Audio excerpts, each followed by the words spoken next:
What's up, everybody? This is Dr. Zeb, and welcome to the Rehab Christian Center Sunday morning live virtual experience. I am grateful to be here with you and certainly praying that you are having a phenomenal Sunday morning. It is good to be here and good to be here with you on today. It is the 25th of July, and this summer is almost over. And that is so crazy to me. The summer really flew by incredibly fast. But we're grateful to be here and certainly grateful and praying that you are as well, whether you're on the road, on vacation, wherever you are, certainly praying that you're having a phenomenal time where you are and that all is well with you. Listen, I've got a very powerful word for you that I cannot wait to share with you today. And so let's get it going. Let's start liking and sharing this feed with all of our friends and family, wherever we are. Start sharing the feed. I'm going to go through the channels and we're going to get right into this word. It's going to be powerful. And again, just grateful that you've tuned in with us today to share with us today. And just so excited to be able to share a very, very powerful word with you that I believe is going to bless you and not only help to conclude your weekend, but prepare you for a phenomenal week ahead. All right, so let's get into it. Facebook, good morning to you. It is good to see you virtually. Thank you so much for tuning in. Those of you that are here via Facebook, I need you all to do me a huge favor. I want you to hit that like button. If you really like the broadcast, hold it down, turn it to a love button. And then I want you to hit that share button, tag 5 people on your friends list and tell them to tune in right now for this broadcast. This is going to be powerful and so very excited to see you, Facebook. Thank you so much for tuning in.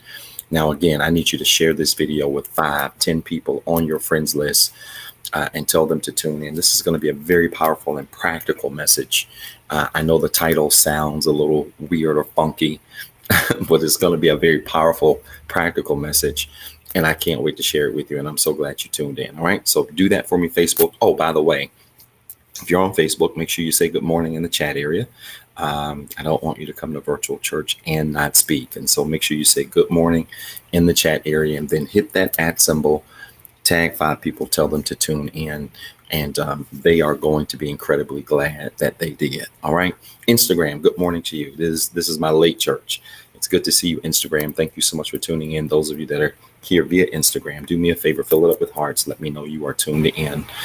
And then if you're on Instagram, hit that @ symbol. I want you to tag 5 of your friends, followers right now and tell them to tune in. All right. Tell them to tune in this morning. I am excited to be here with you live on Instagram this morning.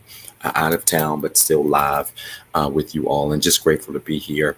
And so wherever you are, whatever you're doing, thank you so much for tuning in. Make sure you say good morning in the chat area.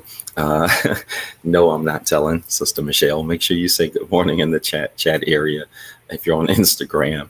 And then I want you to tag 5 people, if you would, quickly. Tell them to tune in. I've got a very powerful and practical word that I'm so excited to share with you, Instagram, and cannot wait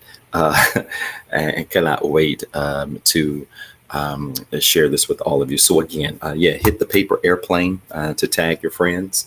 Very good tip. That's very better than doing the @ symbol. Thank you so much.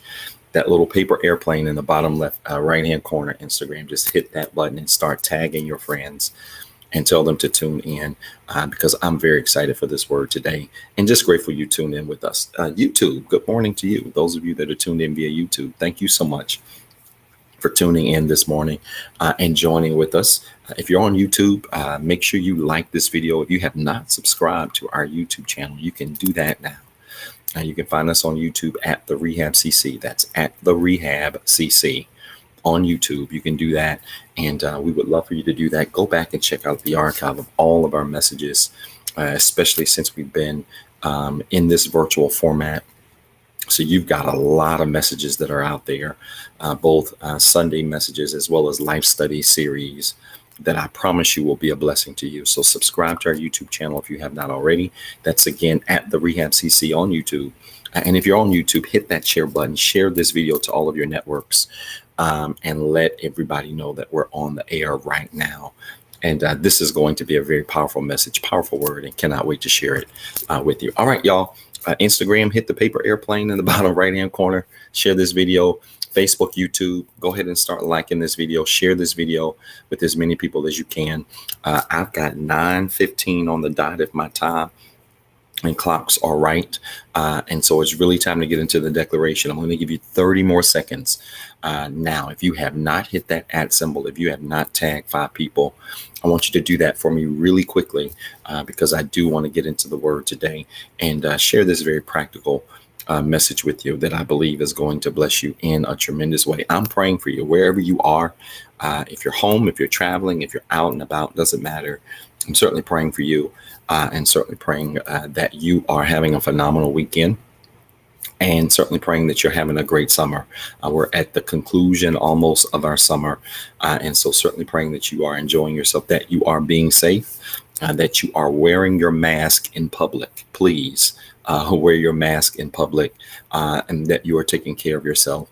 But certainly praying that you're having a phenomenal Sunday and a phenomenal summer, and again, grateful that you've tuned in. All right, you got 15 seconds. Tag 5 people quickly to this live broadcast, and we're getting ready to walk through our declaration, and I cannot wait to share this with you. This is going to be powerful, and just grateful that you've tuned in right where you are. So let me get all of my screens together. I've got a lot going on over here, and let's get ready to walk through the declaration. Again, tag 5 people quickly, tell them to tune in, and let's get this party started right. All right, let's walk through the declaration. All right, we're going to start with restore. You know how we do every single Sunday. We go through our declaration. Many people ask, what does rehab mean? And rehab is an acronym for restore, evangelize, hope, alternatives, and breakthrough. And so we walk through this acronym every Sunday morning, and we say this declaration. I certainly believe that our lives are the product, the sum product of what we believe. It is those things that we repeat. It is those actions that we take. And so declarations are powerful. Just as you journal, hopefully every morning or at some part of your day, you journal the things that you intend to see in your life and experience in your life. We do the same thing with this declaration. And so I want you, wherever you are, even if you're driving, I want you to repeat this declaration with me. It's a little long, but it's worth it. And it certainly not only talks about what our church is about, but certainly hopefully provides you ways in which you ought to be living your life day to day. All right. And so we're going to go through this. And I always read it slow to give you time to repeat after me. All right, so let's do it. Say it with me. Restore. We declare that everything that is broken, lost, hurt, or destroyed that belongs to us and has been designed by God is restored. My faith is restored. My joy is restored. My mind is restored. Even my lost time is restored. I am no longer broken. The fact that I'm alive means I have another chance. My faith has restored me, and right now, His love is making me whole.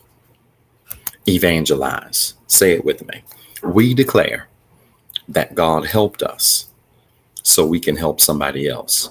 He loved me when I was unlovable. He changed me when I was a mess.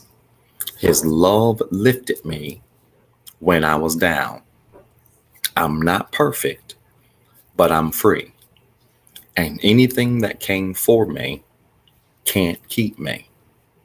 Because I'm free, my circle is next. My family is saved. My friends are blessed. My plans are successful. My goals are ahead of schedule, and anything connected to me is blessed, just like me. Hope. Say it with me. We declare that everything that is missing is not lost. In Jesus, I have hope, and this hope makes me confident. It does not matter what happens to me or around me. I'm going to win. My relationships are winning. My goals are winning. My family is winning. My neighbor is winning. This city will win, and my row has the victory. My past is defeated, and my future is brighter today than it was yesterday. Alternatives. Say it with me. We declare that God made us different. I'm a royal child, the light of the world, and the hope of my city. I respect the past, but I don't look like what I've been through. I love the church, and my life is balanced. I love coming to church, but I like flights, boats, and vacations. My whole life is blessed. I am the head and not the tail. I am above and not beneath. I am a lender, not a borrower. And every place I go belongs to me. Breakthrough. Y'all say it with me. We declare that God has a breakthrough with our name on it. I have some challenges, but I am not defeated. No weapon formed against me can prosper. And I know that all things are working for my good. Things are not breaking down. They are about to break through. There is a breakthrough in my career. There is a breakthrough in my home. There is a breakthrough in my health. There is a breakthrough in my finances. I am here on purpose, for a purpose, and everything that went wrong is getting ready to turn around. Did you make that declaration with us this morning? If you did, I want you to type in the comments right now, real quickly. It's already done. Would you do that for me? It's already done. We are concluding the 7th month of this year, and every single Sunday in 2021, we have made the declaration after the declaration that it's already done. I want you to put it in the comments right now. I want you to even maybe consider tagging somebody and let them know. I know you're dealing with something, but I need you to know that it's already done. God's already working some things out for you. He's already making things better for you. He's already moving things on your behalf. And all you need to do is just believe it and receive it. It's already done. Come on, quickly, do it for me. It's already done. Good. I'm starting to see the messages and the encouragement coming across the line now. It's already done. It's already done. God is literally working some things out for you and in your favor. And I need you to position yourself this morning to receive it. It's already done. God's moving it for you. He's working it for you. He's shifting it for you. He's making ways for you, extraordinary ways. And I need you to believe it. You've got to walk this week, today and this week, with your head up, with your chest sticking out, knowing that God is working some things out for you. I want you to be encouraged today. I want you to be encouraged this morning. Again, we are concluding the 7th month of 2021. I can't even believe it. It hit me this morning that, man, it's about to be August. It just seemed like it was January yesterday. This year has really flown by incredibly fast. But I want you to know that every single promise that God made in January, he's still performing it in August. He's still making it happen September through December. And I need you to believe and receive that today. And again, walk in it like you already know it's already done. All right. It's already done. Listen, y'all, let's get into the word. I've got a powerful message. I want you to put the topic on in the comments. If you have not, tag 5 people. I need you to tag 5 people quickly and let them know to tune in right away. But put the comments or the topic in the comments. Let your net do the talking. That's what we're going to talk about today. Let your net do the talking. It's going to be a powerful message. I know it doesn't make a lot of sense to y'all. My stuff tends to not make sense in the beginning. So y'all just bear with me, but let your net do the talking is what we're talking about today. I want you to put it in the comments so that somebody watching live or those people that are catching the replay know what we are going to be talking about today. Let your net do the talking. And I'm coming from St. Matthew chapter number 4, verse 18 through 22. St. Matthew chapter 4, verse 18 through 22. Of course, the New Living Translation is where we'll be today. But again, St. Matthew chapter 4, verse 18 through 22, New Living Translation, let your net do the talking. This is going to be a powerful message. And again, I know it doesn't make a lot of sense, but we're going to make it make sense like we always do. All right. And so let's deal with this. Before I get into the text, let me give you some foundational things to give you an idea of where we're coming from today. Again, if you have not tagged 5 people, invite 5 people to church right now. All right. Let your net do the talking. I want you to record this. This is the very first point I want you to record and get today. And it's going to bring the context, the proper context to today's message right in the forefront. All right. Record this. Spiritual growth. All right. Spiritual growth always demands a witness. Okay. Spiritual growth always demands a witness. All right. When we talk about spiritual growth always puts in demand a witness. In other words, as you grow spiritually, there is always a demand for your testimony. Okay. There is always a demand for your testimony. As you grow spiritually, there will always be a demand for your testimony. And so when we understand this, we understand that in God, you have to shift. There has to be a shift in God from just spiritual growth and experiencing him in a spiritual way to experiencing him in a discipleship way. All right. You've got to shift in God from just experiencing him in a spiritual way. You know, some people only want to experience God in the falling out, shouting, screaming kind of way. And that's great. Nothing wrong with that. Right. But you've got to shift at a certain point as you grow spiritually. You have to shift from just experiencing God in a spiritual way to experiencing him in a discipleship way. All right. And this is important. This is why I know I rag on y'all every Sunday and Tuesday. And I say, tag 5 people. But what's so important about inviting people to church is that as you grow spiritually, the hope is that this growth and development you've had in your life spiritually, that you would want to then share that with somebody else so that they can experience the same thing. Right. And so I have always been confused. I have always been confused by people's inability or just lack of interest in sharing what God has done for them with somebody else. I don't know if it's a reflection of selfishness. I don't know what it is.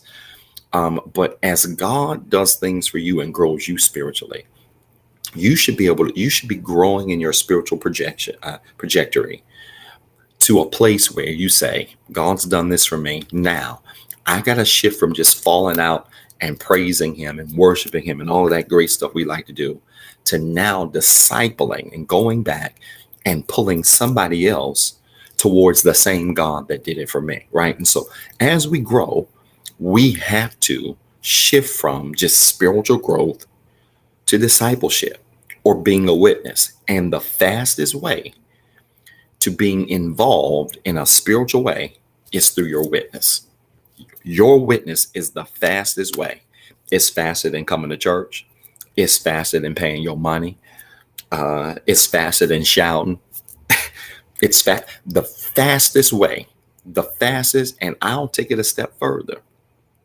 Perhaps the most impactful way you can get involved in your spiritual walk with God that's fast, immediate, and impactful is your witness. It is your ability and your willingness to share with somebody else how good God is and how good God has been to you. Right. And so sometimes we, in the spiritual walk, we're looking, I have people that reach out all the time and say, hey, Pastor, I want to do this. And Dr. Zeb, I want to be involved in this. And I want to show my love for God by doing this and this and this.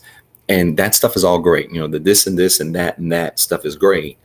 But what I think a lot of people fail to realize is the quickest way to get involved in your spiritual walk is to just tell somebody.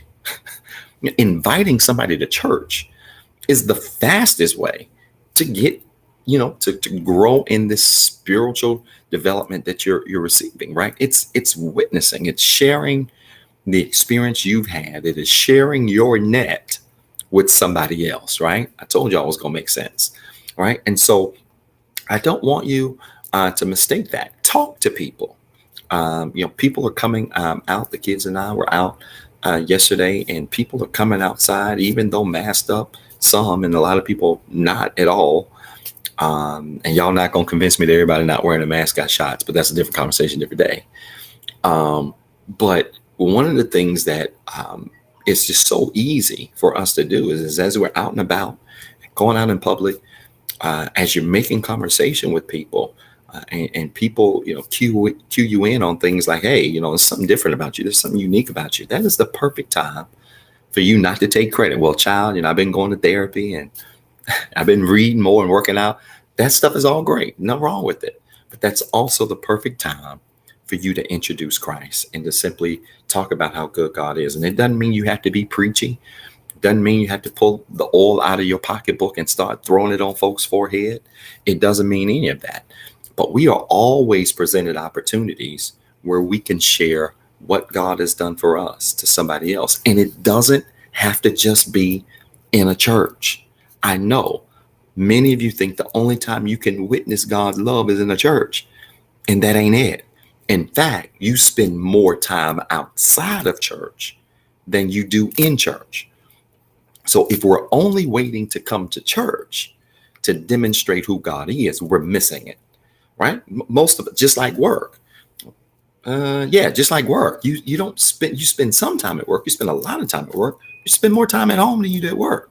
Most people anyway, right? And so you spend more time outside of church than you do in church. And so just coming to church is just not the perfect place to show your witness. The better place to show your witness is as you're out and about at the mall. You're going to show your witness when people cut you off in line in Walmart, or they ain't got but 2 registers open and there's 300 people in line. You're going to show your witness then by how patient you are and how kind you are and how generous you are, letting people go in front of you, holding the door behind you. There are so many opportunities where you can show your witness, and yet so many people think their witness is on hold because churches aren't open, or because they aren't full, or because churches had to shut down, or because you can't get into a building. No, you missing it. My witness has always been greater outside the doors of the church, the 4 walls of the church, than it has ever been inside the church. And I've been blessed to impact a lot of people through church. And so I'm not minimizing church, but understand, I spend so much time in the community, at work, out and about in public. My impact is way greater in that space. And I don't walk around with a chain around my neck. I don't got no fish on the back of my nice car. I ain't got none of that. I just simply live. And when you engage with people and you are who God's designed you to be, and you walk in a reflection of what he's done for your life, there are always opportunities where you can engage other people and be a witness. Again, that might be at a church. It might be at the pool. It's hot girl summer, hot boy summer, whatever it is. It might be at the pool at the cookout. You might be sitting at the pool and somebody drops something. Hey, I'm going through a spiritual water. And you might right at the pool with your red Solo cup in your hand. I said it. Y'all ain't fooling me. With your red Solo cup in your hand, you might be able to, right at the pool, be a witness to somebody. Never, I know I'm going to hear that later. Never minimize your opportunity to be a witness to somebody else. And so this is really where spiritual growth matures, right? I'm not talking about just basic, spiritual, growth, coming to church every week and thinking you're growing. I'm not talking about that. I'm talking about taking your witness to the streets, taking your witness to the grocery store, to Walmart, to wherever you are, to the mall, on vacation. Look, y'all, there have been times, even this summer, I've been on vacation. I swear to you, just minding my business on vacation, on the beach, no phone, no nothing, no shirt, no nothing, just laid out on the beach, chilling, glasses on, minding my business. And people walk up to, hey, I've been seeing you around the resort. You're a very unique guy. What do you do? And I'm not even on vacation to talk. I'm gonna be honest about me. Now I know y'all like to go on vacation and meet people. I'm kind of the opposite. I talk to people for a living. When I go on vacation, I don't want to say nothing. I like to just unwind and rest and just right there minding my business. People will just, well, I've seen you around the resort. Something different about you. What do you do? Who are you? What do you do for a living? This is what I do. And then before you know it, I'm in a 45-minute conversation answering people's life problems. And I'm supposed to be on vacation. And it's okay. Is it a little annoying at first? I'm going to be honest and say, yes, it is. I'm not like most pastors. So y'all pray for me. Most pastors be like, I'm always on. Pastor's not always on. When pastor's on vacation, he likes to turn it off. When pastor's out to eat, he likes to turn it off. All right. I like to live in the moments that I'm in. But I've discovered this, that when you have a relationship with God, when you've got a real calling on your life for real, it doesn't matter where you are. You don't have to be in church to be a witness.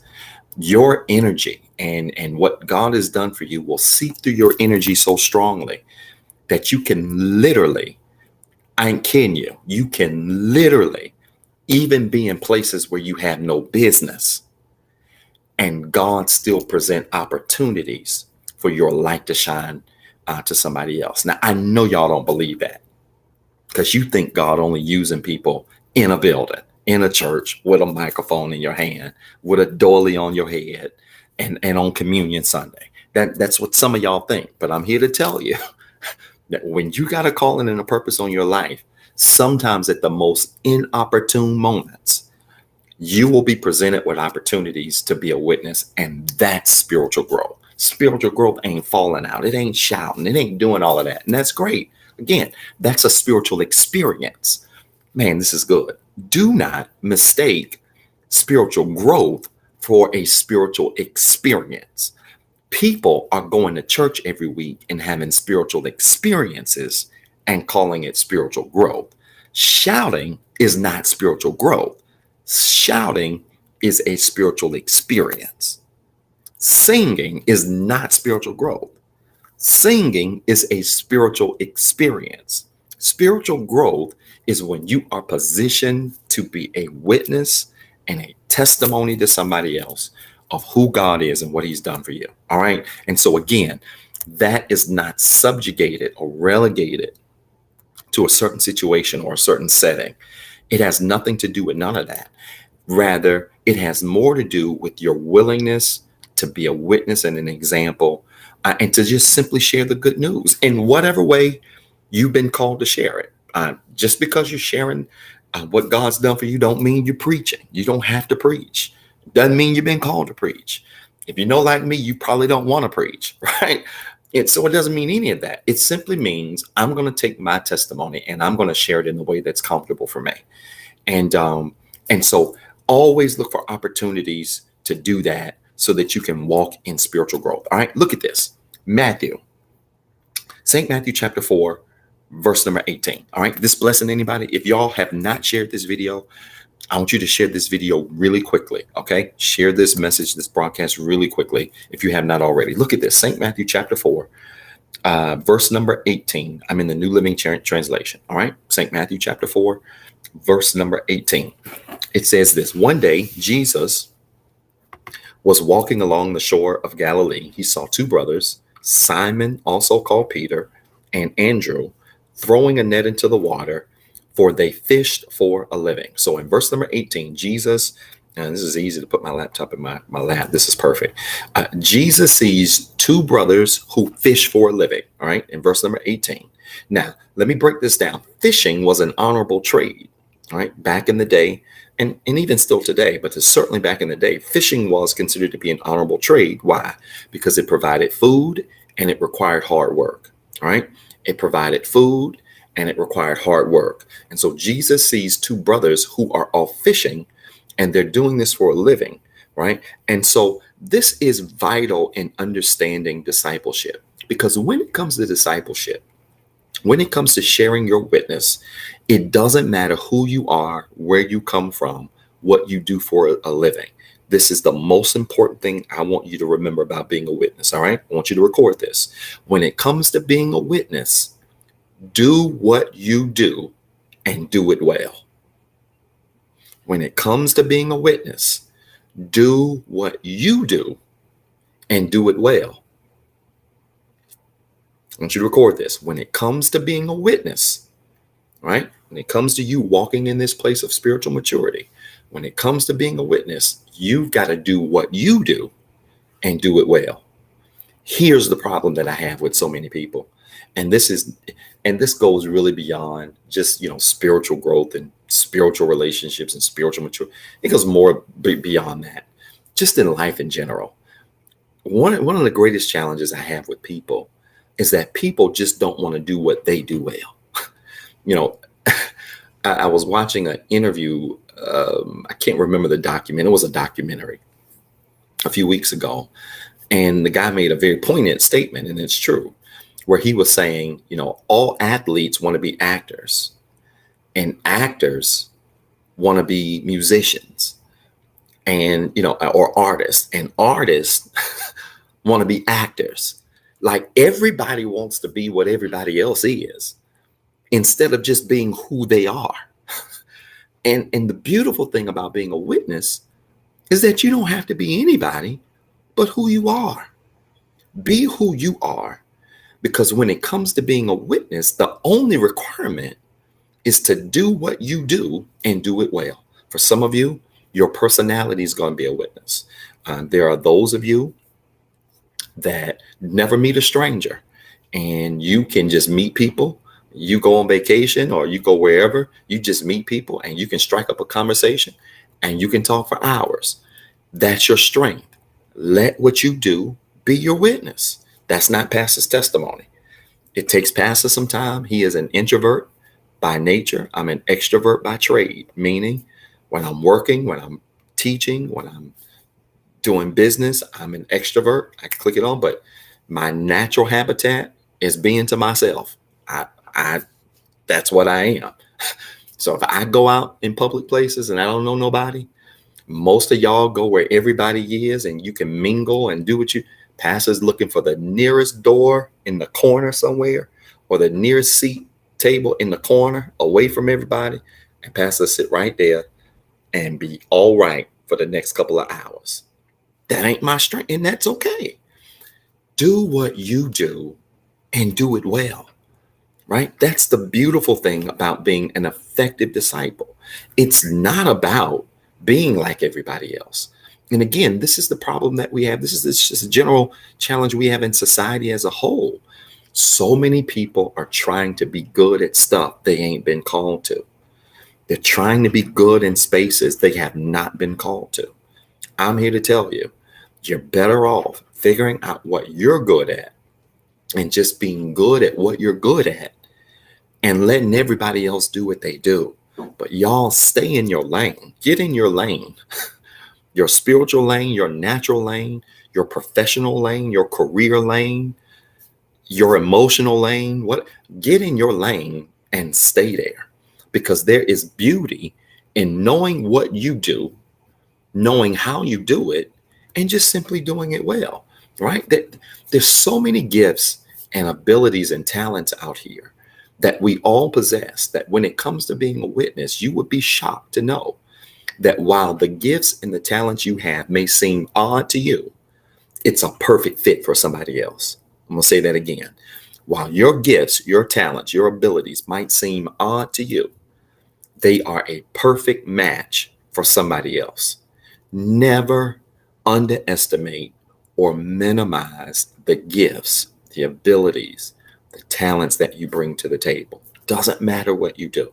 Doesn't matter what your strengths are. You embrace that and just be good at what you do. Maybe some of you are great helpers. You're just very generous people and you enjoy giving and looking for opportunities to give. Let that be your witness. Let that be your opportunity to share who God has been in your life to somebody else. It doesn't matter what it is. All I'm suggesting is, y'all, let's stay out of everybody else's lane, right? If you don't know how to do hair, stop trying to do folks' hair. If you don't know how to sing, stay off American Idol, right? Keep the microphone out of your hand. Y'all, let's just be good at what we do and do what we do really well, because that's where the witness is. Listen, every disciple that I know has 4 character traits. I want you to remember these traits. Come on, y'all. I'm moving good. I want y'all to record this. Every good disciple, right? Every good witness, person who is a good witness to others, who has the ability to take their strengths, their abilities, and witness and share to others. Every disciple that I know has 4 distinct character traits I want you to remember, right? Every good disciple possesses 4 character traits, all right? Trait number 1, they are patient. Trait number 1, they are patient. If you know anything about fishing, fishing ain't one of them sports where you go out there and you just throw your net in the water and a fish jumps in the water the minute the net hits the water, and you get all this fish and you leave and you walk away and it's a 10-minute job. It doesn't work like that. Fishing is a very patient occupation, right? And every disciple that I know, every witness that I know for Christ that I know is also very patient. You have to be patient with people. God was patient with you. You have to be patient with people. This is why, as you are being a witness to others, don't expect people to be where they're going to be. Part of being a witness is being able to deal with people where they are until they grow and mature into what they will become, right? Some of you are great people, but you have no patience. You expect people to arrive immediately. And I'm here to tell you, it's going to be hard to be a witness to somebody, to help them grow and mature if you cannot have the patience necessary to watch them in their growth, to watch them in their maturity. And so witnesses are patient, right? They're not in a hurry. They're not in a rush, but they're patient. Second trait, witnesses don't care about being seen or recognized. Witnesses do not care about being seen or recognized. Witnesses do not care. Disciples, witnesses. We use the words interchangeably today. Witnesses, disciples do not care about being seen or recognized. So one of my favorite restaurants is G&M Restaurant in Baltimore, Maryland. Has the best crab cakes I think I've ever had in any restaurant. It's G&M and it's in Baltimore.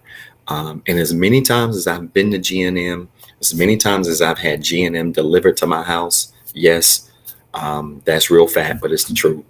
As many times as I've had G&M delivered to my house and the crab cakes delivered to my house on ice, there has yet to be one time when I ate the crab cakes and I said, who caught the crab? These crab cakes are good. Who caught the crabs? I have never asked G&M who caught the crabs. I've had seafood there. I've had halibut there. I've had all kinds of seafood from G&M, shrimp.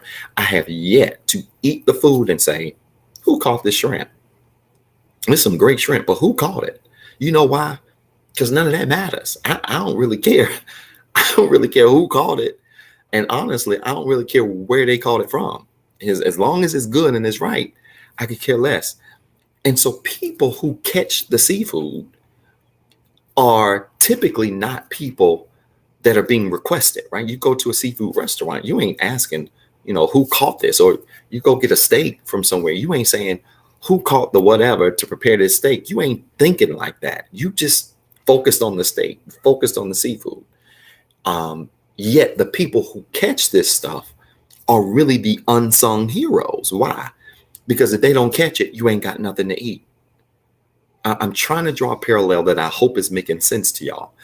If they don't catch it, you're not eating. But you have yet to see, most people don't catch this seafood, give it to G&M and say, hey, you can serve this, but you got to put on the menu that I caught it. You know why? Because people who do the catching, they don't want credit. Y'all missing this revelation. People who do the witnessing, they ain't looking for credit.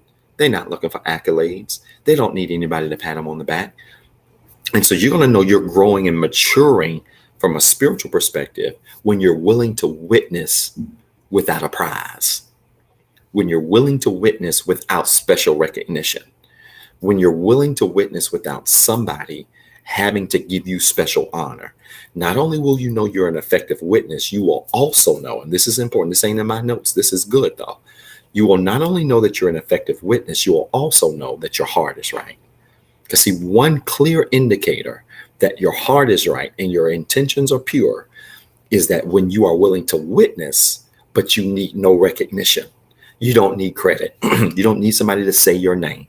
This is why I don't even really like a lot of people to do things for me. I'm gonna be honest with you, because the worst thing you can do for pastor is do something for me and then turn around 2 weeks later and try to remind me of what you did. If you got to remind me, then I don't need you to do it. If I got to get on the microphone and say, hey, I just want to thank brother such and such, then I don't need you to do nothing for me. Right? Because that's not the essence of being a good witness. That's not the essence of being a good disciple. Frankly, that ain't the essence of just being a good, decent person. Right? You don't do things for people just to be seen or recognized. And so disciples are the same way. They don't really care about being seen. They don't care about being recognized. I even want to shout out many of you watching this broadcast live, and many of you that will watch the replay have been a blessing even to our ministry during this pandemic. I'm in this virtual space, and there are so many of you that have done it in so many unique and creative ways that really the hundreds of you that watch this, you will never even know about it. You would never even know some of the things people have done behind the scenes just to be a blessing to this ministry, just to share the word about this, tagging people, inviting people, telling people about. These are unsung things. These are people who have been out on the ocean catching the seafood, bringing it in, and you just been eating. But that's the unsung hero stuff. And that's what a witness does. That's what a disciple does. All right.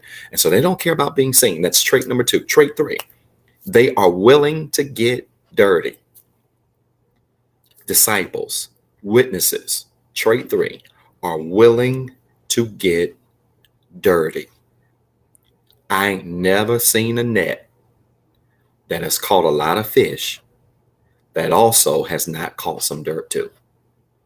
I have never seen a fisher's net that caught a lot of fish, seafood, crabs, whatever.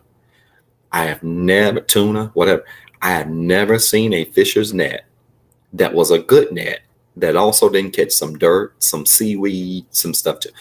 If you're going to be a good disciple, you got to be willing to get dirty, which is why I don't understand some of you who only invite church people to church stuff. That I'm gonna get in trouble. I'm trying to be cool. I'm trying to be nice, out of town, trying to be laid back. But y'all gonna make me scream in this hotel. I never understood church people who only invite church people to church things. Your net has to be as clean as a brand new net if all you do is invite church people to church things. No, get the net dirty. Invite people who wouldn't normally be invited. Invite people who have challenges. Invite people who don't look like church people. Invite people who don't talk like church people. Invite people who don't act like church people. Invite people who have visible flaws, not hidden flaws like church people. See, that's called getting your net dirty. When you get your net dirty, when you're willing to get your net dirty as a fisherman, then you are ready. You are positioning yourself to catch as much fish as you possibly can, to catch as much crab, as much shrimp, whatever as you possibly can. But you got to be willing to be dirty. You've got to be willing to go where the fish are. You've got to be willing to go where the things are that you want to catch. And that means you've got to be willing to get dirty. Right? That's what an effective witness does. They don't mind not playing it safe. They don't mind going outside of their comfort zone or going in spaces where others would not go in order to catch the things that are necessary to be a witness. But some of you church folks, y'all kill me because you claim you witnessing, but all you doing is witnessing to other church folk. So all you doing is inviting other church folk to come to church. That ain't witness. That's a country club. When all you do is invite the people like you to places where you are, that's social clubs. That ain't witnessing. Witnessing is going out and catching fish. It is putting out a broad net and getting everything you can, even at the expense of getting your net dirty. Because I'm here to tell you, if you're willing to get your net dirty, you can catch some big fish. I never forget, I was sharing with the kids, went on an excursion a few weeks ago, and I had never been this far out in the ocean. I ain't kidding you. I was so far out in this ocean that I started thinking about my life insurance and my beneficiaries to make sure my stuff was clear. Like we were just way out in the Atlantic, way out there. And I didn't get seasick. There were a couple of other people that were on the boat that started getting seasick because we were so far out. And, so far out that when you look, you start to see dolphins. Yeah, you see dolphins, and it looked like you might see little whales or something. I was seeing stuff that was kind of coming out the water and then going back in. And then I don't know what it was, but I didn't want to get out the boat to find out. We were way out in the ocean, just way out there. But that's where the dolphins are. Like you ain't catching no dolphin standing on the beach. Ain't no dolphin flying, swimming around at your feet at the beach. You don't see that. Why? Because the deeper you go, the more willing you are to get dirty and deep, the more things you can catch, the greater your catch. And so I'm telling you, if you're willing to be a witness, right? It doesn't mean you're perfect. You don't have to be perfect. That ain't a prerequisite. A prerequisite for being a disciple is not being perfect. A prerequisite for being a disciple is your willingness to get dirty. Right? If you're willing to get dirty, get your net dirty, and go out into the deep, I'm telling you, you're going to compel some people. You're going to convince some people to come to church who've never been to church. You're going to convince some people to turn on virtual church. Maybe they'll never walk in a building. Maybe virtual church will be their spiritual experience. That's okay. You're going to compel somebody to experience God, even in a virtual format, who's never even experienced God before. Why? Because you're willing to go out into the deep and get your net dirty. That's what disciples do. That's what witnesses do. All right. Here's the fourth thing, right? So we said, number one, witnesses have to be patient. 2, witnesses can't care about being seen or recognized. 3, witnesses have to be willing to get dirty. And here's the fourth thing. Witnesses cannot be lazy. Witnesses, disciples cannot be lazy. You can't be a witness. You can't be a disciple, and you lazy too. You gotta have a work ethic. Y'all, you want to know something? Can I share something personal with y'all? There is nothing that grinds my gears more than laziness. Laziness. There's nothing that grinds my gears more than laziness. Like, you ain't gonna convince nobody of nothing. I don't care if this is work, if this is church, if this is on your job and your career. I don't care what it is. You ain't gonna convince nobody of nothing to do nothing if you're lazy. Like, get out the bed. Be willing to go and do and become. Have some go-get-itness, if that's a word. Have some go-get-itness about yourself. But you can't be lazy and be a witness. You cannot be lazy and be a disciple. You cannot be lazy and be effective in anything. And every disciple that I know, every witness, every person that I know that has been effective in influencing other people, right? If we want to look at witnessing and being a disciple, it's nothing more than being an influencer, right? Right. So let's break this down in a very secular way so that you understand it. Being a witness or disciple is nothing more than being an influencer. And so if you are an influencer, it is impossible to be an influencer and be lazy, right? It's one of the things that really hit me. I've been lazy launching this YouTube channel, and so many other things have been going on. And so I've kind of paused it, and now I'm starting to gather my notes and and getting ready to pick it back up. But that's even one of the things that hit me. And it's just like, Zeb, if you're going to do this, you can't be lazy. Like, you can't do a video every 6 months, right? If you're going to be an influencer, you're going to do this pretty regularly, right? You've got to be willing to put in the work. And the same is the case when it comes to discipleship, right? Or being a witness to other people. You can't be late. You can't have a lazy bone in your body. You got to be willing to go to work. And if you are willing to work really at anything, you're going to see results, right? If you're willing to work literally at anything, you're going to see results. So disciples, witnesses are not lazy. They're willing to get up and go after it. All right. Is this making sense? All right, let's go. Let's keep going. St. Matthew chapter 4, verse 19. I spent a lot of time there. I didn't mean to, and I got 4 whole verses I got to fly through real quickly. All right. St. Matthew, I'm so sorry, y'all. St. Matthew chapter 4. This is really getting good to me. St. Matthew chapter 4, verse number 19, New Living Translation. Look at this. Jesus called out to them, "Come, follow me, and I will show you how to fish for people." Right. So again, Jesus is walking on the shore. He sees Simon, Peter, and Andrew. They're out there fishing. They throw a net into the water because they fish for a living. Jesus sees them and says, "Come follow me, and I'm going to show you how to fish for people." In other words, Jesus' challenge was, follow me and do what you do. I want y'all to record this. You ready? Good disciples use their strengths to empower people. Good disciples. This is so practical. Good disciples use their strengths to empower people. Good disciples use their strengths to empower people. That's what they do.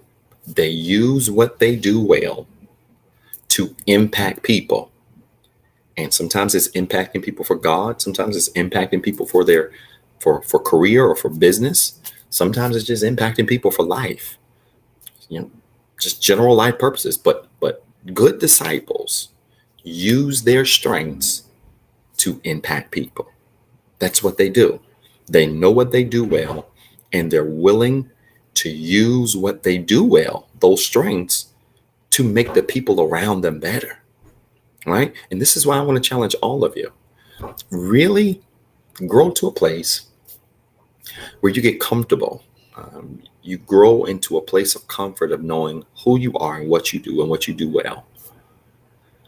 And then ask God to put you in positions where you can take your strengths to empower and help other people. This is important. And again, I think where people mess up here, if I can be honest, I think where people mess up here, because notice Jesus says, listen, pick up your nets, follow me, and I'm going to show you how to fish for people, right? I'm going to show you how to fish for me. I'm not going to change what you do. Listen to me. I don't want y'all to miss this. Jesus didn't say, I'm going to change. He didn't say, I'm going to change your occupation. I'm going to stop you from being a fisherman. I'm going to show you how to do this, and then you're going to go to, no. Jesus said, I'm going to let you do what you do. I'm not going to change what you do. I just want you to pick up your net and do it for me. And I think this is where we really mess up. I think sometimes in life, we try to change people's strengths or change what people do well, not realizing that there aren't too many strengths that exist, that people can't use those same strengths to be a disciple or an effective witness or an effective leader or an effective whatever. In other words, you don't have to change your strengths to be effective. You don't have to change your strengths to be impactful. You don't. You can continue to do what you do and do well. And there are opportunities. There will be opportunities for you to use your strengths to impact other people. So stop trying to, desire other people's strengths or desire other people's, the things that other people do well. Stop desiring that stuff and ask God to position you to take what you do and be able to do it well so that you can be impactful with what you do. I'm going to tell y'all, Pastor's got some flaws. He's got a lot of flaws. And I say that unashamedly. Pastor's got a lot of flaws, but let me tell you one flaw Pastor ain't got. Pastor's never desired to do stuff like other people do it. I don't know what it is, but I've just never had a real desire to do what other people do and how they do it.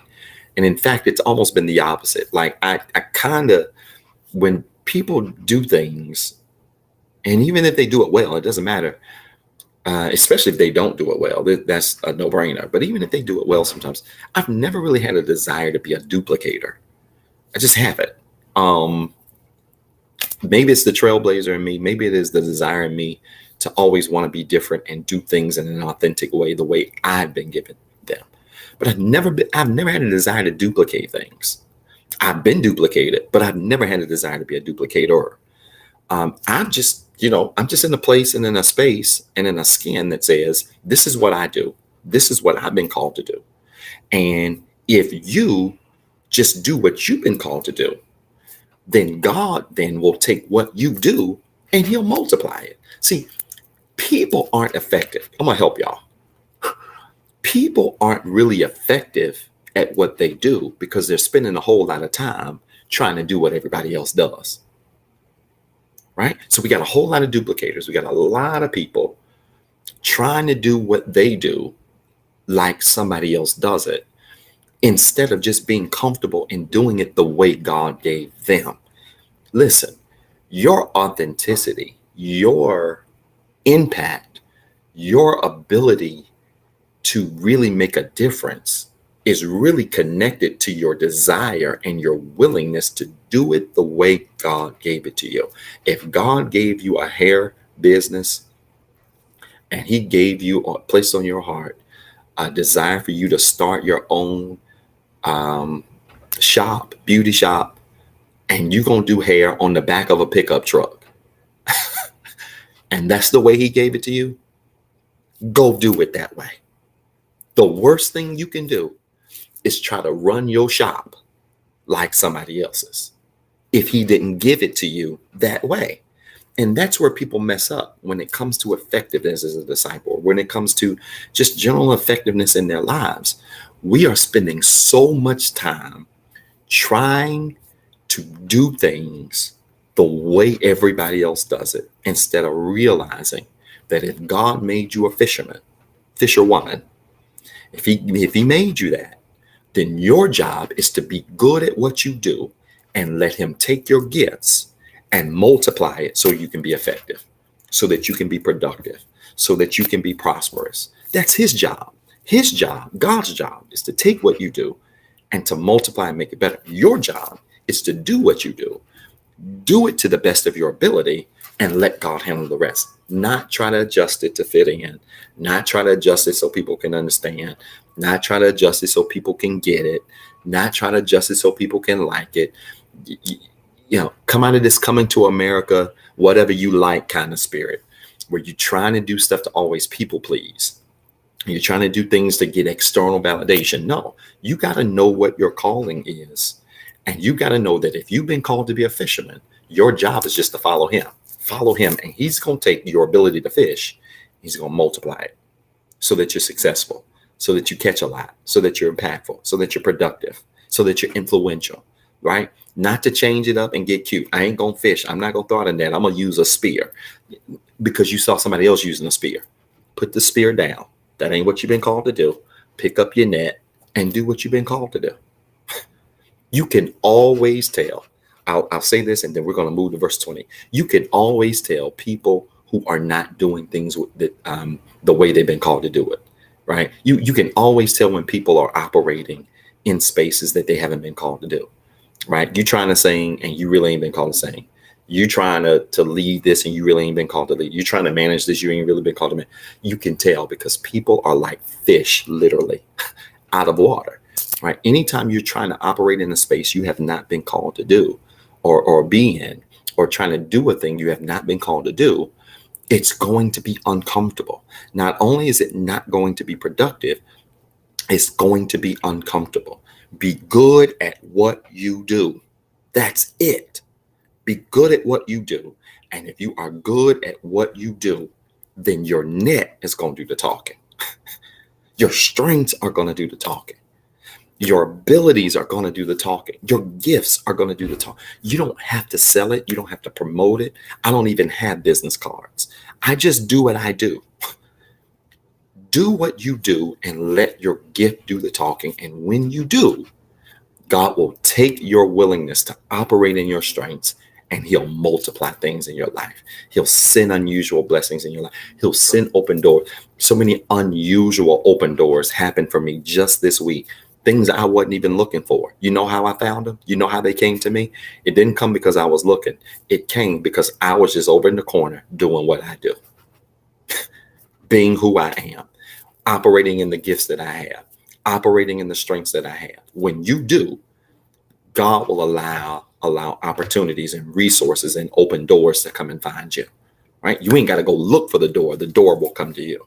You ain't got to go look for the resources will come. You ain't got to go look for the money will come to you. Your job is to get in the lane that you've been designed to have and to do well in that lane, to walk in that lane, to serve in that lane, function in that lane, and allow everything else to happen. But y'all, we got to stop trying to duplicate other folks. Elder Missy, they don't hear me today. I feel like I'm talking in a black hole. We got to stop trying to duplicate. And I get it. Now, hear me and hear me in love. It is okay to admire what other people do. I've been there. I was sharing with a group of preachers a few years ago. My first 2 years of preaching, 3 years of preaching, I preached like everybody from Jakes to Brian to the whole shebang. That first 3 years, I was just trying to figure out what I was. It's okay to admire people. But let me tell you something. When you really embrace your calling, when you really embrace your strengths and what you've been called to do, that's when effectiveness starts. I didn't start getting effective in my ministry until I started being myself. And when I started to be myself, stuff started happening. Opportunities started coming. Rehab really did not start doing well until I started being myself. Like, stop trying to be everybody. You've got to stop trying to be like everybody else and do it like everybody else and be the fisherman, the fisherwoman that God's called you to be. And when you are, then that's when things will start to move and shake and happen for you. Does this make sense to anybody? I want you to put in the comments right now in all capital letters, because I want you to scream this at somebody as if we're in church screaming at our neighbor. I want you to put this in all capital letters. Be yourself. That's it. I don't want you to be nobody else. Be yourself. Everybody else is taken. Be yourself. If you've been called to open a business that nobody else has, go do that business. Write out your business plan, get your strategic approach created, and go be yourself. Go be yourself. Be yourself. That's where effectiveness is. Now, I'm going to warn you. When you're yourself, it's going to be hard in the beginning. You're going to be talked about. You're going to be criticized. You're going to be misunderstood. Folk going to think you miss God. I've been there, done it. You know, you're going to be ostracized. You know, any other sides you can think of. So it's not going to be easy in the beginning. But let me tell you the beautiful thing about being yourself. When you are yourself, eventually people come around and you shift from being odd to a genius. I can't tell you the number of pastors that have reached out to me years after rehab started to say, Doc, which back then I wasn't a doc. So I hated that. I hate anybody being called a doc. You ain't got no real doctorate degree, but I'm not going to go there today. Doc, how in the world do y'all do this? Feed these people, do this stuff. Now, in the beginning, it was, how do you start a church called Rehab? How you going to have a church named Rehab? Right? It was all of that chat. This boy crazy. He got a church called Rehab. That don't even make sense. He going to hell, that kind of stuff. And then when they see some success, it's like, Doc, how you do this? How you come up with that? How are you able to do all of this? You know why? Because when you are yourself and you are carving out the trail that God gave you, it's going to always be odd in the beginning. The stuff trailblazers do is always odd in the beginning. It's always weird in the beginning. I just told my supervisor this week. We were talking, and I told him, I said, listen, I'm thinking about doing some things like this, this. And he was like, man, that's way out there. I said, I know it is way out there.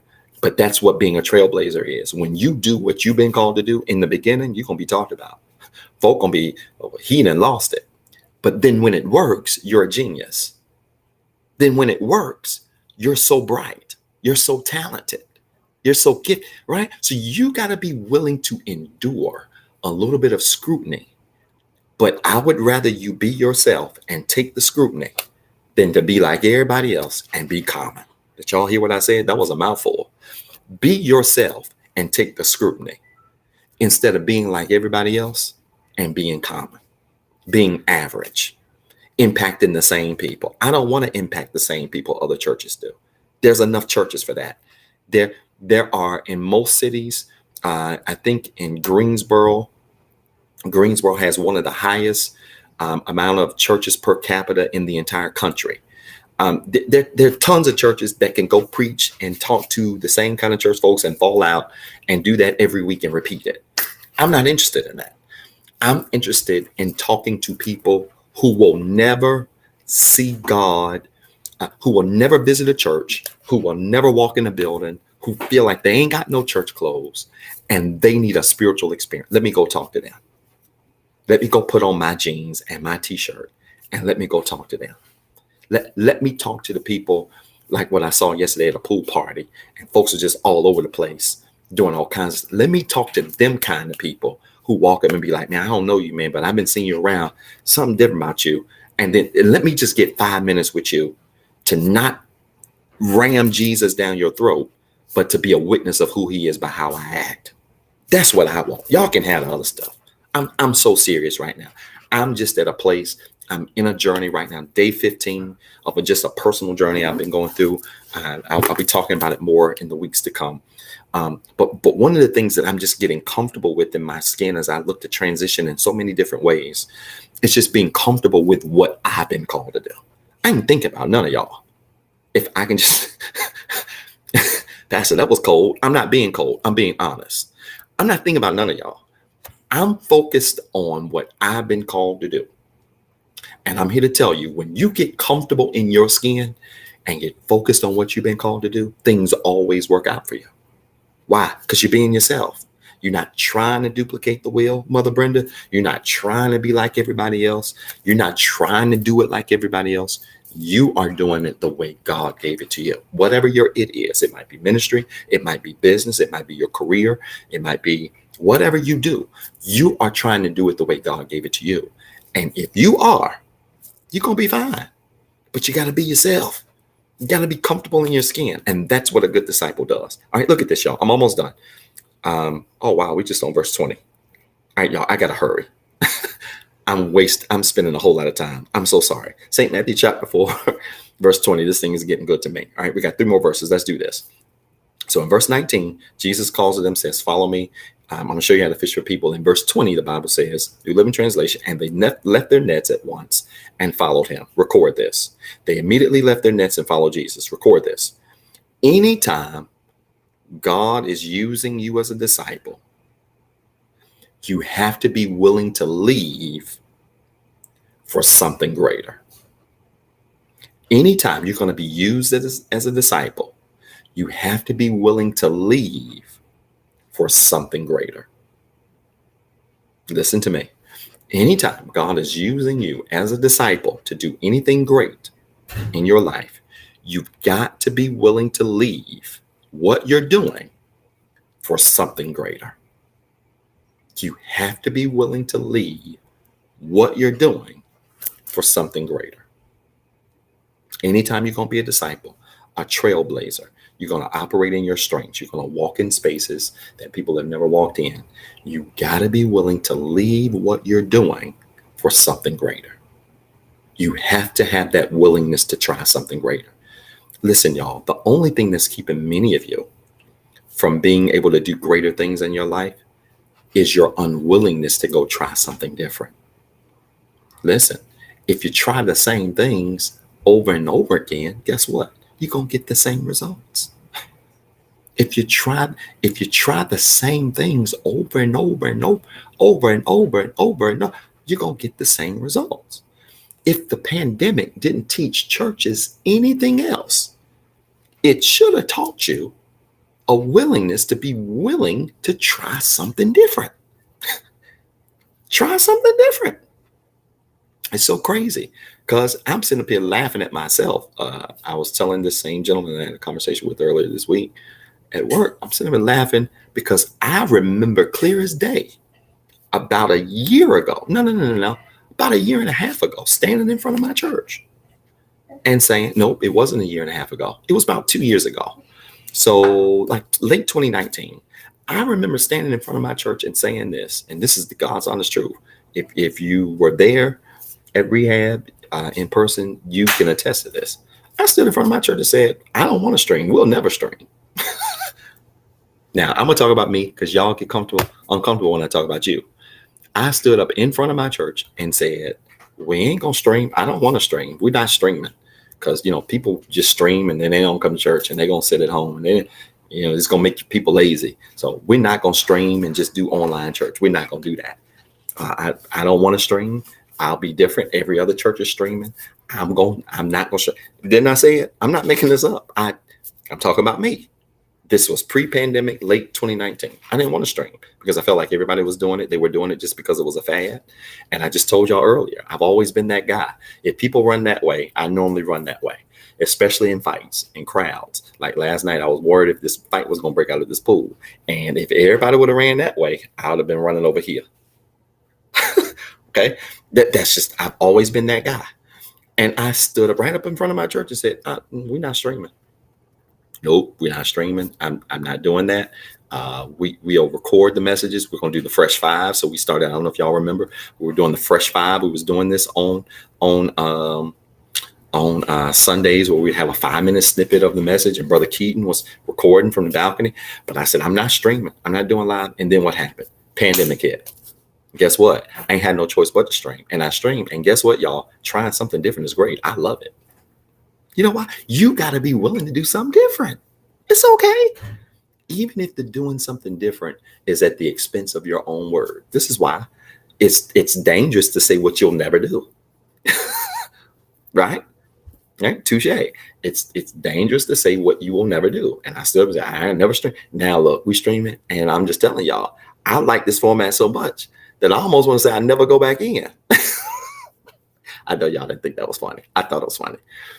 I'm serious. You never say what you will never do, right? And that's a classic example where I stood up in front of the church. Elder Bishop just confirmed it. Like a few other members on Facebook confirmed it. I totally stood up and said, we will never stream, but we did it. But the larger point is you got to be willing to leave what you're doing to do something great. Wow, we have reached thousands of people over this last 15, 16 months in this format and have been blessed to impact people in space, people that we have never even met in person before. We have been able to impact in this space. Why? Because we were willing to do something we said we would never do. Listen, y'all, if you want to be great at something, you got to be willing to leave what you're doing to do something greater. There's a price to pay. Everybody want to be great, but nobody want to pay the price. Everybody wants to be a trailblazer, but nobody wants to pay the price. Everybody wants to be effective and impactful, but nobody wants to relocate, right? You've got to be willing to do something, to leave something in order to be great, right? In order to be greater at what you do, right? And that is the crux of discipleship, right? It is that they immediately left their nets. They left what they were comfortable with to go follow Jesus. If you are willing to leave your comfort zone, I'm telling you, there are great results. I want to challenge about 12 of you this week to think about your life and ask yourself, am I willing to leave my comfort zone to go and be great? I want to challenge 12 of you this week to think about your life and ask yourself, put it in your journal. Write some things in your journal that maybe you are comfortable in right now. Maybe one of your comfort zones is your career. You've been working the same job for the same 20 years, doing the same thing. Right? Maybe your comfort zone, everyone wants to love their life in a 20 mile radius. Right, exactly. You love your life might be across the country. Who knows?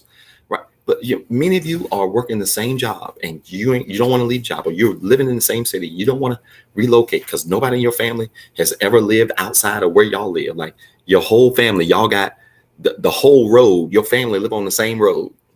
Right? It'd be like that in the country. and the country roads be named after families. Like this be like Martin Street, and everybody on the street is a Martin, right? And you don't want to leave because that's all you know.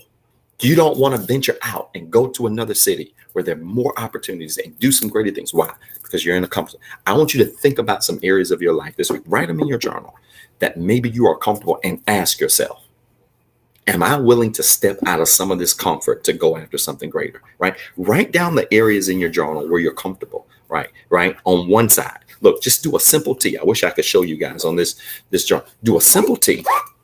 And on one side, write down the areas of your life where you're comfortable. And on the other side, I want you to write down your goals. Write down your dreams. Write down the things you could see yourself doing in the future that are big, right? So on the one side, you're going to write down the areas where you're comfortable in. I'm comfortable in my career. I'm comfortable where I live. I'm comfortable with my money. I'm comfortable in my relationships. I'm comfortable. And then on the other side, you're going to write down the things that you really, your goals that you have, the passions that you have for your life, that you want to obtain in the future. Write that on the other side. And then ask yourself, am I going to have to be willing to jump out of what's over here in order to get what's over here? And I guarantee you, Giselle's nodding at me saying yes. I guarantee you that the only way you're going to be able to get what's over here with your goals and dreams is by jumping out of what's in your passions over here, or jumping out of your comfort zone over here, jumping out of your comfort area over here. You got to be willing to leave what's comfortable so that you can go after what is your passion. I'm telling y'all, I don't care if it's careers. I don't care if it's relationships. Some of y'all, I said it too, I'm gonna say it again. Some of y'all gonna die having lived a boring, average, medium life because you would not jump out of your comfort zone and go after your passion. You would not jump out of your comfort zone and go after your dreams. You would not jump out of your comfort zone and go after your goals. Listen, it's got to be uncomfortable for these fishermen to be told to drop what you know and follow me. And I'm here to tell you, anything worth having is going to require at some point you dropping what you know and going after what you know is going to bless you. I just gave y'all a whole word. Did y'all hear what the old man said? I'm trying not to scream in this hotel. Are y'all listening to me? Anything worth having in your life is going to, at one point or another, require you to drop what you know, what you are comfortable and familiar with, and to go after your passion. And if you're willing to do it, I'm telling you, it's going to be a big payoff. All right. Look at this. Look at this. Verse 21. I'm almost done, y'all. I'm going to get through this in 4 minutes. I promise. St. Matthew chapter 4, verse 21. Is this blessing anybody? Have y'all shared this video? Have you liked the video? Have you shared it with anybody? Make sure you like this video, share this video if you have not already. I hope this message is making sense. Let's get through this really quickly here. Yeah, I like that. Sister Gina said that was deep, but it's true. Some of y'all gonna live an average born, you're gonna die, and they might as well put on your tombstone, average is your middle name. And I don't mean that disrespectfully. I'm being honest. You don't want to take no risk. You do everything that's safe. You're a people pleaser, and you need validation. Did y'all hear what I said? You do everything safe. You don't want to take no risk. You're a people pleaser, and you need validation. You do everything safe.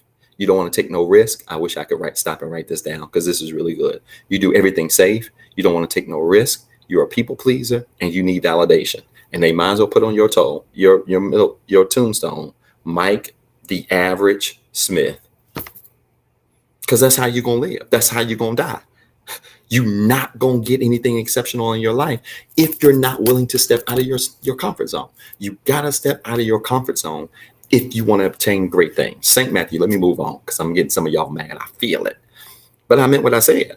That's any careers, whatever. Go try something different. I told my boss this week, listen, put me on something new. I've been doing this work forever.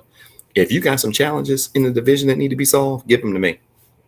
Give me something to do because I get bored. So that's in your career. You got to try something. In relationships, some of y'all been dating the same kind of people and you keep getting the same kind of results. You better try something different. Good different, that is. Try something good different. Some of you been dating the same kinds of folks and you getting the same kind of results. And you wondering why you can't get nobody or you ain't married yet. I said what I said. I meant what I said. Try something different. If the thugs ain't been working out, try you somebody a little bit more clean cut. Let me move on, because y'all really gonna get mad if I go down that road. Right. St. Matthew chapter 4. Let me just move on. Is this making sense to anybody? St. Matthew chapter 4, verse 21. Let me move on. A little further up the shore, he saw two brothers, James and John, sitting in a boat with their father, Zebedee, repairing their nets. Yep, that's me, Zebedee. St. Matthew chapter 4, verse 21. My son looking at me. I'm not calling him. I'm reading the Bible. A little further up the shore, he saw two other brothers. Now, they don't want me to go down that road, man. They don't want it. They don't want this morning. And I'm telling you, I feel myself getting wired up, and I'm a pipe down. Y'all don't want this, because it kills me. I was in a coaching session with somebody last week, and I told them straight, it kills me how people claim they want this, and this, and this, and this. But everything they do is average. Every decision they make is safe. Every decision they make is right down. It's comfortable. And I'm telling you, you ain't getting nothing great staying in your comfort zone. That's in money, business, love, relationship. Ain't nothing safe in your comfort zone. Y'all don't like it, but it's the truth. Look at this. St. Matthew chapter 4, verse 21.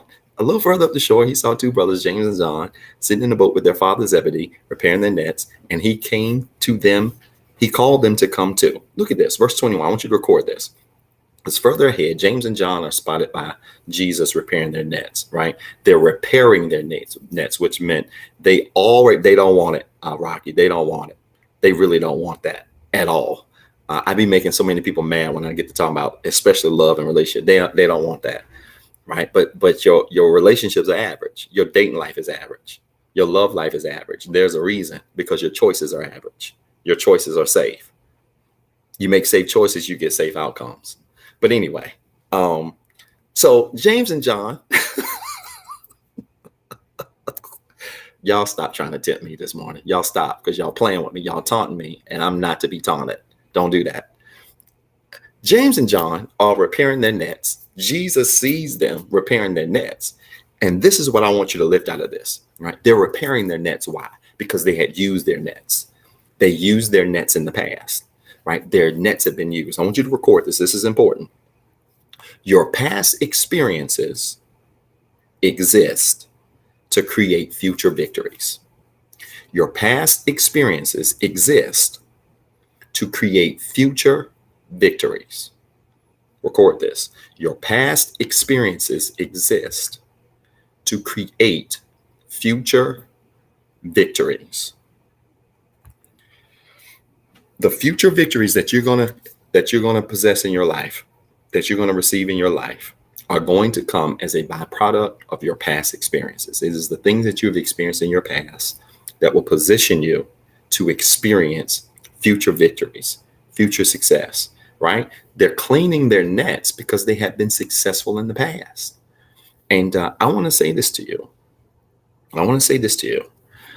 That Jesus calls them while they are repairing their nets, because when you are walking in true discipleship, when you are walking as a true trailblazer, someone going down a path that hasn't been carved before, what you can't fix, your relationship with God will fix. I'm going to say that again. When you are walking according to your calling, what you can't fix, your relationship with God will fix. This is why, and this is going to shake some of you when I say it. Some of you need to quit spending so much energy trying to fix everything in your life. There's some things in your life you can't fix. There's some things in your life you will never be able to fix. And those things belong to God. Let him do it. You just be a disciple. You just be uniquely called. You be uniquely created. You walk down the path that God gave you. You just do that and let him handle the stuff you can't handle. Right? So many of us expend so much energy trying to repair things, trying to repair the nets, trying to repair things that we really don't have the ability to repair. When at the end of the day, all we really need to do is just walk down the street called being ourselves. Walk down the street called being who we are. Right? You've got to understand that at the end of the day, your greatest calling has to be Your greatest calling has to be trusting God to do things in a way that he's called you to do them, that you know is going to bring you true success in your life. Right? Because when you do, and I see a very good comment here. Don't know who this is, but a very good comment. This is they also clean their nets when they had no success. That person is spot on. At the end of the day, when you do things God's way, right? When you go down that innovative, creative path that God has called for you, I'm here to tell you, you're going to see success. You are going to go down a path that might not feel comfortable, that might be a little different than how you've done things in the past, that may be a little unique to how you've approached things in the past.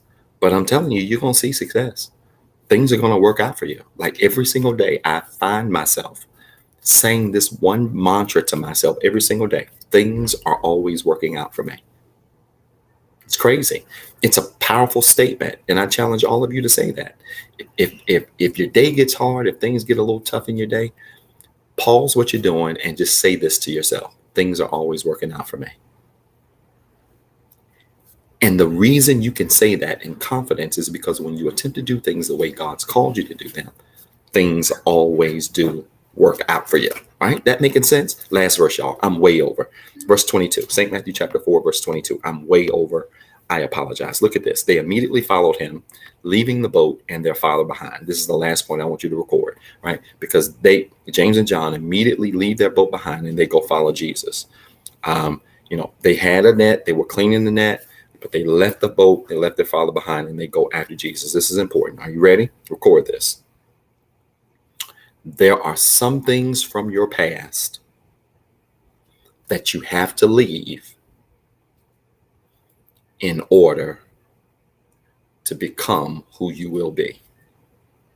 There are some things from your past you have to leave in order to become who you will be. It's uncomfortable. It's not easy. But there are some things from your past you have to be willing to leave in order to become who you will be. This is the essence of being a disciple. This is the essence of being who you've been called to be. This is the essence of carving the lane that you've been called to have. There are some things in your past you've got to be willing to leave in order to become who you will be, who you will become. And that's okay, right? It's not personal. It's none of those things. But you've got to understand that there's some things you got to be willing to leave so that you can become who it is you're going to become. And let me tell you how good God is. There's some things you're going to leave, and it's not going to be permanent. It's going to be temporary. Like, they didn't throw away fishing. James and John didn't throw away fishing as an occupation. They just had to leave the way they've been doing it. And Jesus taught them how to do it, but in a greater way. So they left only the way they've been doing it, but they didn't leave what they were passionate about. They were still connected to what they were passionate about, which says that if you are willing to walk away from some things, sometimes God will give you those things right back, but he'll give them to you in a greater way. Y'all missing what I'm saying? If you are willing to leave some things, there are some things that God will turn around and give right back to you, but give them to you in a greater way. Why? Because you were willing to walk away from it. All right? If you're willing to walk from some things, it doesn't mean that you won't have them. It just means you let them go so that they can come back to you in a greater way. Does that make sense?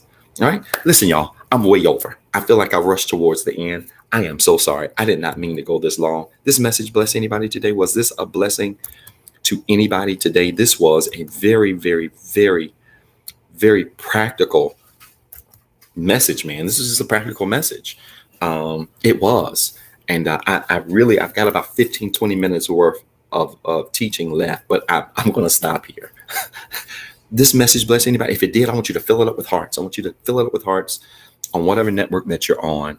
Let me know that this message was a blessing to you, because I'm telling you, part of being an effective disciple and just being effective in your life, period, is letting what you've been called to do the talking.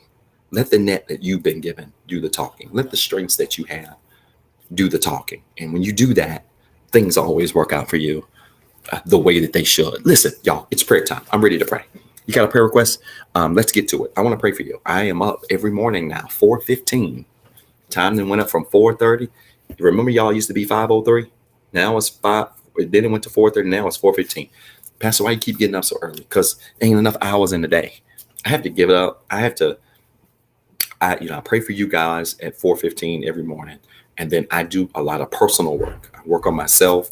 I work out, obviously. I do those things.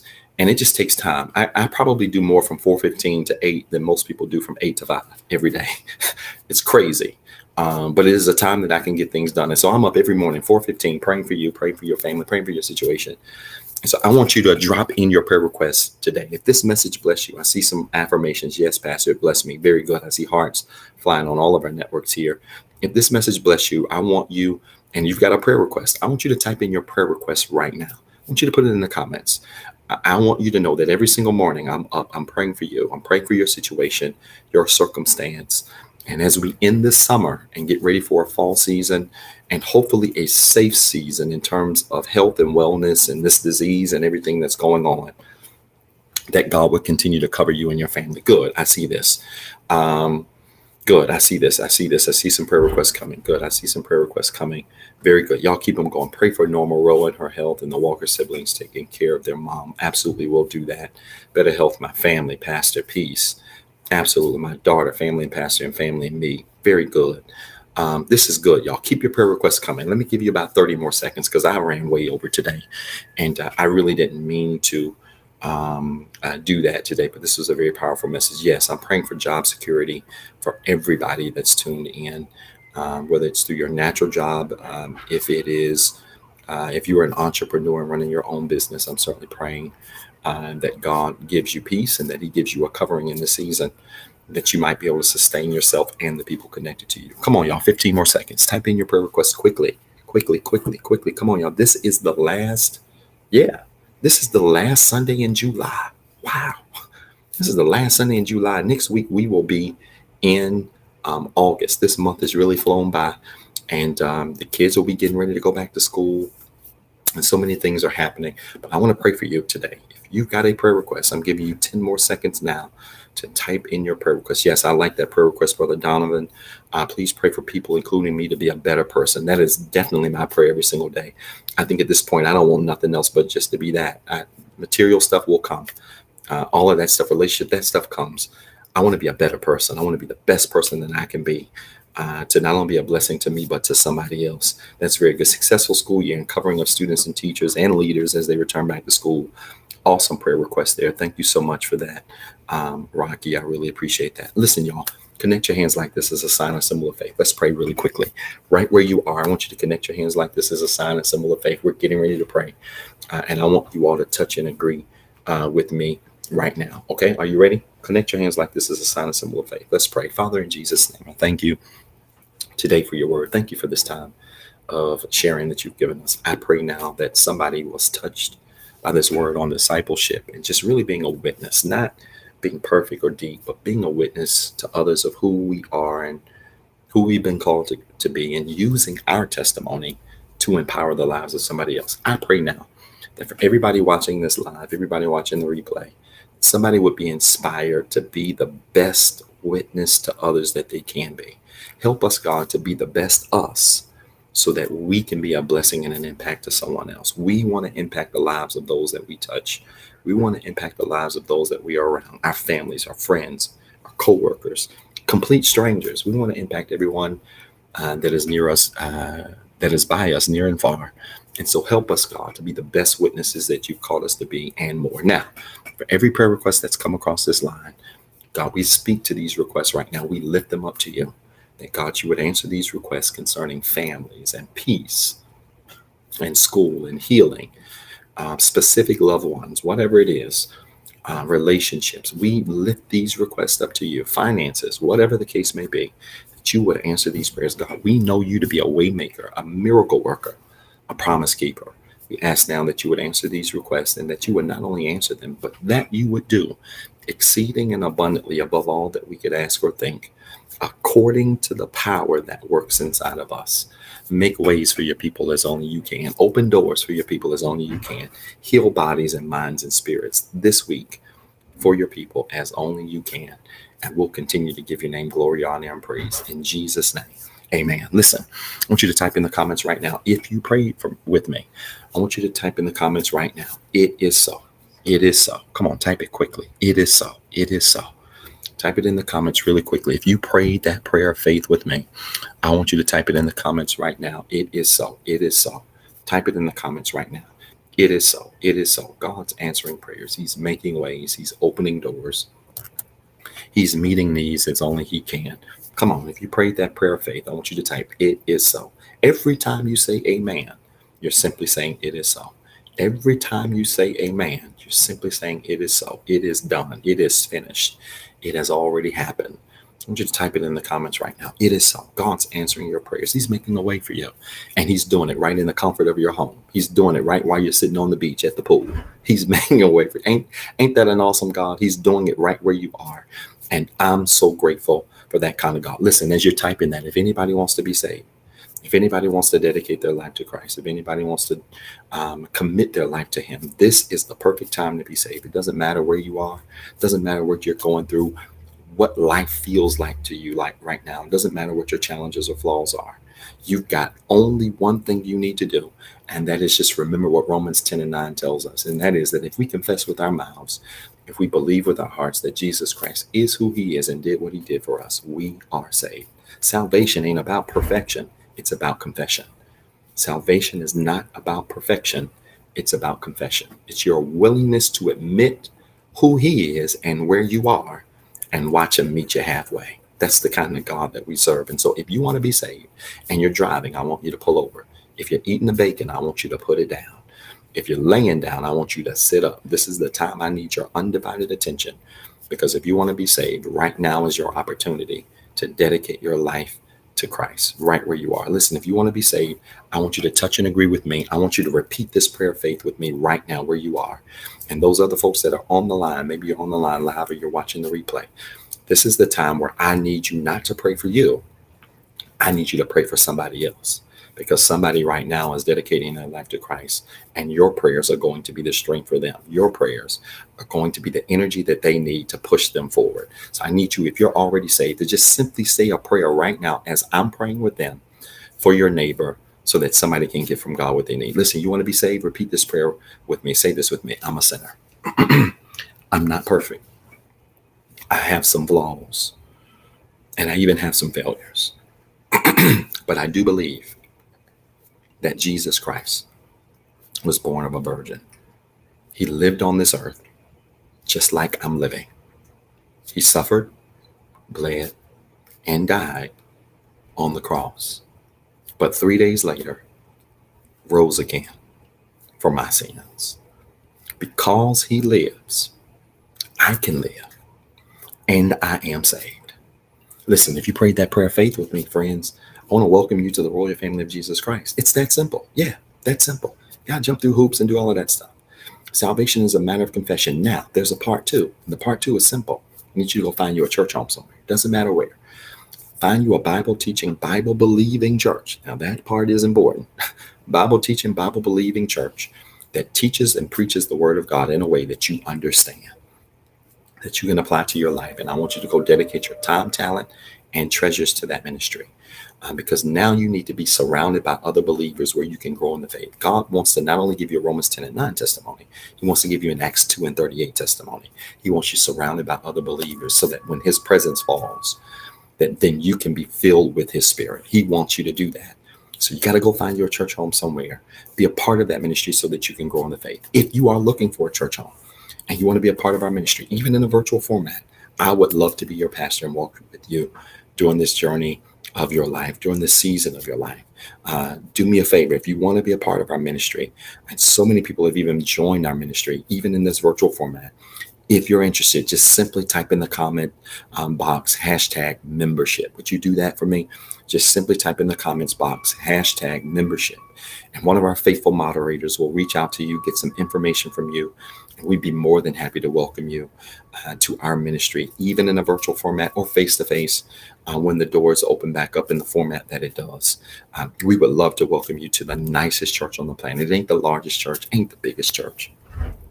but it is the perfect place for imperfect people. We call it the Rehab Christian Center. And I would love to walk alongside you on this spiritual journey that is your life and your walk with Christ. All right. So just simply type in the comments #membership, and one of our moderators will get some information from you. And we would love to walk alongside you in the faith as you grow and develop. Listen, y'all, can I challenge you to give today? Did this message bless you in a tremendous way? If this message bless you, I want to challenge you to give. I want to challenge you to sow a seed into our ministry. If you if you would like to tithe into our ministry, you can certainly do that as well. I want to challenge you to do that.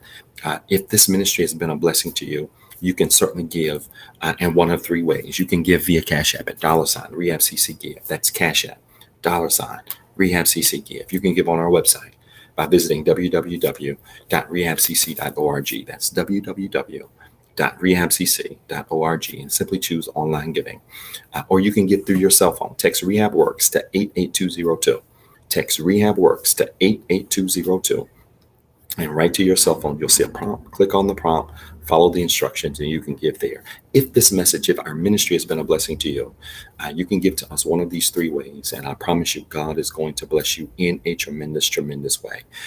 Our ministry has been blessed to feed over 10,000 people, over 20,000 people in less than 8 years. He's really blessed in less than 7 years, actually. He's really blessed us to do some phenomenal things with not a lot of people at all.